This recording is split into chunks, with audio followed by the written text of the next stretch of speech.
I woke up at 6 in the morning to this sound that didn't belong in a snowstorm, metal scraping on asphalt, like somebody dragging a shovel across a driveway, only louder, angrier, and when I stumbled to my bedroom window and pushed the curtain aside, I saw my Honda Accord getting hauled down the street like it was a piece of trash, 2 feet of fresh snow piled on both sides, the blizzard finally done dumping 18 straight hours of white chaos all over suburban Chicago, and somehow, my HOA looked at that disaster zone and went, "Yep, perfect time to tow cars." You ever have a moment where your brain just short-circuits? Like you know you're awake, you know what you're seeing, but it feels too stupid to be real. Yeah, that happened. I threw on boots and my coat so fast I didn't even check if my socks matched, ran outside in pajama pants like a lunatic, and the cold hit me like a punch to the sternum. -5 degrees, easy, and that's not even counting the wind. My breath coming out in white clouds as I yelled at the tow truck driver like volume was gonna magically reverse physics. And he doesn't even look guilty, he just points, calm as a man taking directions, to a woman standing at the entrance to my cul-de-sac like she was the mayor of misery. Puffy purple jacket, clipboard, blonde hair pulled back so tight it looked like it hurt to blink. The kind of posture that says, "I've been rehearsing this." I waded through knee-deep snow, boots sinking, and I called out, "Excuse me, hey, that's my car. Why are you towing it?" And she turned toward me with this expression that wasn't surprise or confusion, it was anticipation, like Christmas morning for people who collect other people's tears. "Mr. Graham, I presume," she said, crisp as a receipt. "I'm Patricia Winters, president of the Meadowbrook Hills HOA board. Your vehicle was parked on the street in violation of our community guidelines." I actually laughed once, not because it was funny, but because my body didn't know what else to do. I pointed at the neighborhood, at the buried sidewalks, the snow-choked driveways, the street that looked like the surface of the moon. "Patricia, it's a blizzard. The city issued a no-travel advisory. I couldn't move my car even if I wanted to." She glanced down at her clipboard like she was reading scripture. "According to Article 7, Section 3, no vehicles may be parked on the street between the hours of 2 a.m. and 8 a.m. No exceptions for weather." "No exceptions for weather," I repeated slow, like maybe if I said it out loud it would sound as insane to her as it did to me. "My garage is full. I'm renovating my basement, tools, lumber, drywall, all of it's in there. Where was I supposed to put my car?" Patricia's mouth tightened into this tiny little smile that never made it to her eyes. "That sounds like a personal problem, Mr. Graham. The tow truck will take your vehicle to Morton's Impound on Route 43. You can retrieve it during business hours. There's also a $200 HOA fine plus whatever the impound charges." I stood there, face going numb, watching my car disappear around the corner, and I swear to you, if anger could melt snow, that whole neighborhood would have been green grass in 10 seconds. "Are you kidding me?" I said. "Nobody could have moved their cars last night. The governor declared a state of emergency." Patricia didn't flinch. "I counted 17 vehicles on the street this morning. We're towing every single one. Rules are rules. If we make exceptions, the entire system breaks down." "The entire system," I echoed, and I could hear my voice getting sharper, but she didn't care. She had her little power moment, and she was savoring it. "Did you at least put out a warning? An email? Something?" I asked. She didn't even look up. "The rules are in the HOA handbook every resident receives upon moving in. Ignorance is not an excuse."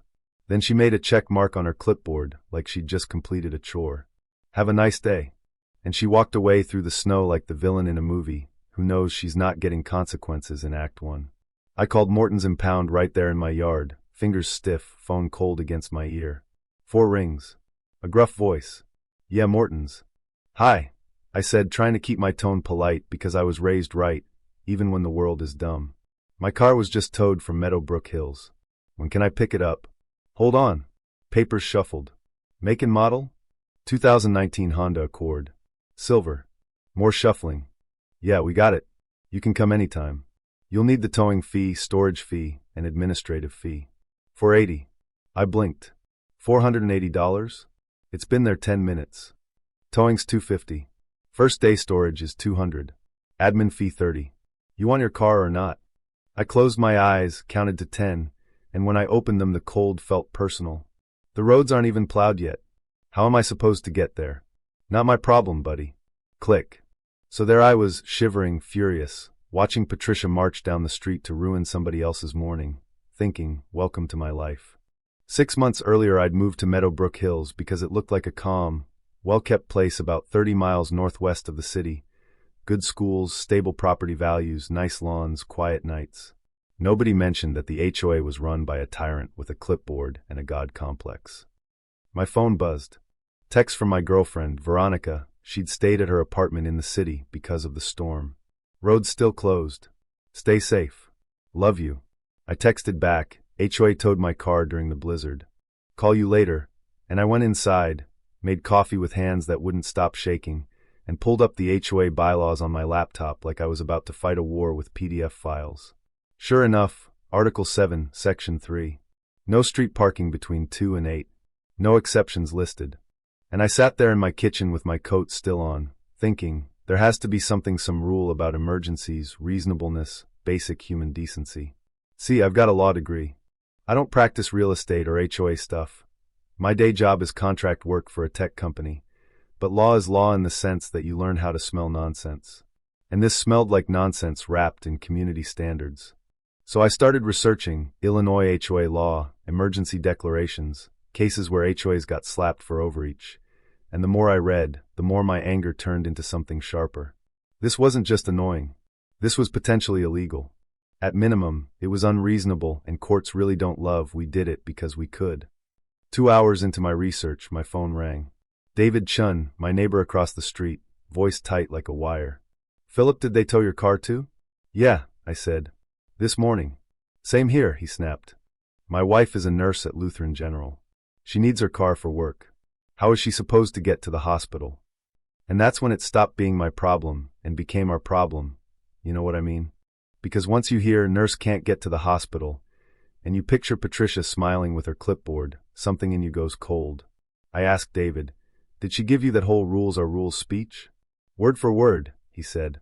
And there are multiple tow trucks out here. That's when the idea clicked. David, would you be willing to join a group complaint? I think what they're doing is illegal. At least actionable. He didn't even hesitate.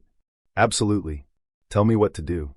So I called my friend Marcus in Chicago, civil litigation, the kind of guy who sounds amused even when the world is on fire. He answered on the third ring. Philip Graham, he said, what crisis brings you to my door today? I explained everything, blizzard, state emergency, towing, impound fees, and Marcus didn't interrupt once. When I finished, he said, that is absolutely actionable. HOAs have authority, but it's not unlimited. Enforcing like this during a declared emergency? Unreasonable on its face. And the notice issue is huge.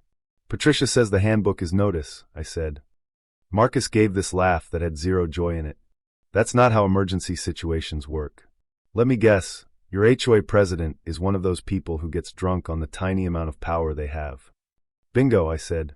He told me, most of these settle quick because the HOA's insurance doesn't want the publicity. But if you want to make a point, discovery alone would be worth it. We'd see internal emails, minutes, financials. People get real honest when they think nobody outside the boardroom will ever read it. I asked him what damages looked like. Towing fees, impound fees, related expenses, he said. But punitive damages are possible if we can show willful misconduct.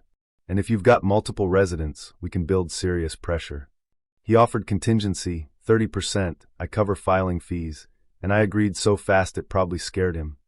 Start documenting everything, he said. Photos, emails, statements. I'll draft a demand letter. And fair warning people like Patricia usually double down. After that call, I felt something I hadn't felt all morning, control. I took photos of the snow depth, the unplowed street. I saved screenshots of the emergency declaration and the no travel advisory.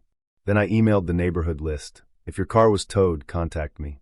By noon, I had replies from 23 households. 29 vehicles towed. The stories were worse than mine. An elderly couple towed because one wheel was technically over the line. A single mom with 2 cars towed because the driveway wasn't plowed enough to use. David's wife, the nurse, panicking about work. People missing shifts, medical appointments, losing money they didn't have.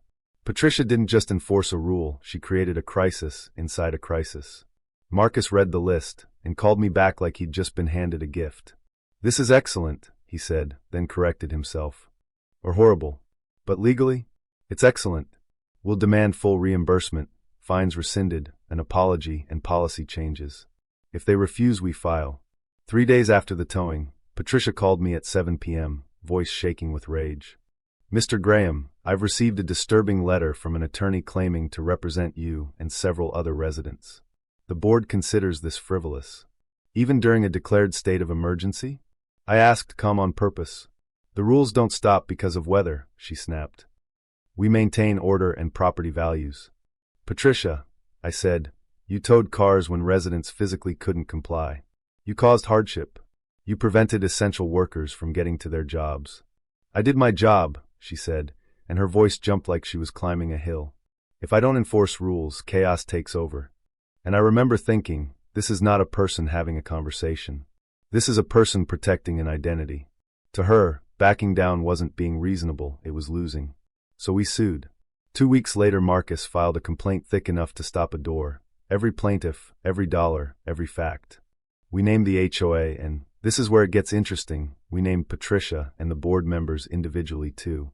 Not because we were out for blood, but because when personal risk shows up, volunteers suddenly remember how to think. The HOA's lawyer responded like we were spoiled toddlers. They tried to dismiss it, argued the HOA had absolute authority, painted us as entitled. The judge denied their motion, and not just denied it, he basically invited discovery. Marcus called me and said, we just got the green light to look under the hood. And here comes the twist, because when those boxes of emails and meeting minutes started arriving, it wasn't just about a blizzard towing. Patricia had been president for 7 years. Fines up 400%. Rules about mailbox colors, lawn ornaments, doormat types. She'd turned the neighborhood into a museum, where she was the curator and everyone else was just decor. Residents who questioned her were labeled troublemakers in the minutes. But the gold, the thing that made Marcus practically purr, was an email from the night before the towing. Henry Walsh, a retired accountant on the board, wrote, Patricia, we should postpone enforcement until roads are clear. This feels unnecessarily harsh. Patricia responded, we've postponed before and it sent the wrong message. Tomorrow we show everyone the rules matter regardless of circumstances. I've already contracted with the towing company. That one email proved she'd been warned and chose cruelty anyway. Willful misconduct, plain as day. At Patricia's deposition, she made it worse. Marcus asked if she thought it was reasonable to enforce when the governor ordered people to stay off roads, and Patricia said, dead serious, the governor doesn't run Meadowbrook Hills. I do. The board does. When Marcus told me later, I actually whispered, she said that, and he just went, yep, and the jury's gonna hate her. Trial hit in September. Cook County. 8 jurors, faces already tired like they'd seen enough nonsense in life to spot it early. Marcus painted a picture of a community held hostage by someone who valued rules over people. The defense talked property values and consistency, tried to minimize the storm like, this is Chicago, we get snow, and you could feel the jurors stiffen, because everybody in that room knew the difference between snow and state of emergency. 6 days. Witness after witness. Video of impassable streets. A meteorologist. A police chief saying they told residents not to drive unless absolutely necessary. Then Patricia took the stand and stayed defiant for 3 straight hours, and when Marcus asked if she had any regrets, she said, my only regret is we didn't tow more cars. I watched one juror shake her head like she couldn't believe a grown adult would say that out loud. The verdict came back after 4 hours. In our favor on all counts. Actual damages, $63,000 and change. Punitive damages, $150,000. Attorney's fees and costs. The courtroom erupted, people crying, hugging, David squeezing my shoulder so hard it hurt, and Patricia stormed out like she was allergic to consequences. Afterward, Marcus grinned at me and said, we just took their operating budget, and then some. And the fallout? Oh, it was glorious. The HOA couldn't pay for basic services. An emergency meeting got called. Residents finally had a microphone, and they used it. Henry Walsh, sweet, regretful Henry, made a motion to remove Patricia as president for cause. Vote passed 7-1.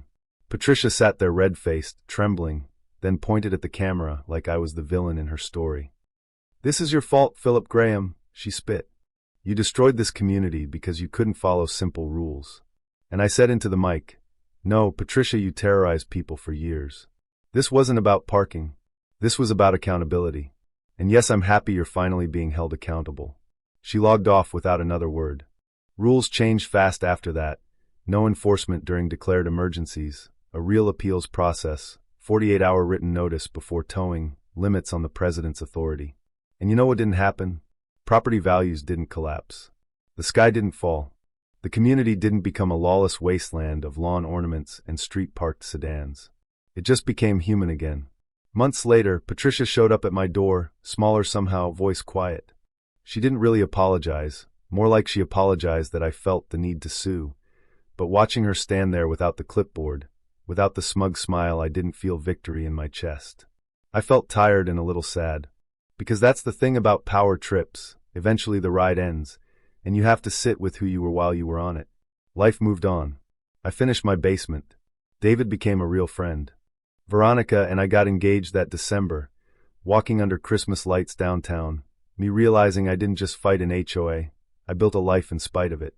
And the next winter, another big storm rolled in, 18 inches overnight, and I woke up early out of habit, looked out at the pristine white world, my car safe in my garage, and my phone buzzed with a message from Henry, sent to the whole neighborhood, due to the winter storm. All HOA rule enforcement is suspended until conditions improve. Please stay safe, and help your neighbors if you can. That right there was leadership. That was what an HOA was supposed to be. So here's what I want to ask you. Honestly, where do you draw the line between rules that protect a community and rules used to control people? And if you've ever dealt with an HOA like Patricia, do you think they deserve more power or less? Drop your story in the comments. Tell me what happened in your neighborhood, and tell me what you think justice looks like when the person abusing power is just a neighbor with a clipboard. And if you know someone who's stuck under a petty HOA dictator right now, share this with them. Because sometimes the only way things change is when regular people decide they're done swallowing unfairness.